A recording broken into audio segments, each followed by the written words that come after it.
আসসালামু আলাইকুম, সবাই কেমন আছেন? তো আজকে আমি আপনাদের জন্য পাট শাক দিয়ে ডাল রান্না করব। প্রথমেই আমি ডালটাকে ধুয়ে নিব। এখানে আমি খেসারির ডালটা ইউজ করব। ডাল ভালোভাবে ধোয়া হয়ে গেলে এবার আমি এটাকে প্রেসার কুকারে দিয়ে দিব সেদ্ধ করার জন্য। এখানে আমি ডালের সাথে অ্যাড করে দিব হলুদের গুঁড়া, লবণ, রসুন কুচানো, পেঁয়াজ কুচানো আর কয়েকটা কাঁচা ঝাল। এবার পরিমাণ মতো পানি দিয়ে এটাকে আমি সেদ্ধ করতে দিব। ডালটা সেদ্ধ হয়ে গেলে এবার আলাদা একটা কড়াইতে আমি তেল দিয়ে দিচ্ছি আর দিয়ে দিব রসুন কুচি।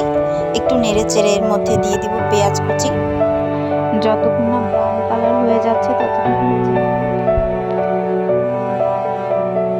পেঁয়াজটা ব্রাউন কালার হয়ে গেছে, এর মধ্যে আমি ডাল দিয়ে দিব।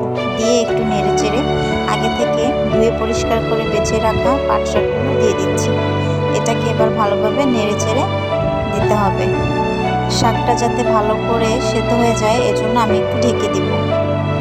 5 মিনিট পর আবারও একটু নেড়ে চেড়ে দিব। ব্যাস রেডি হয়ে গেল আমাদের খেসারি ডাল দিয়ে পাট শাক রেসিপি। সবাই বাসায় একবার ট্রাই করবেন। ভালো থাকবেন। আল্লাহ হাফেজ।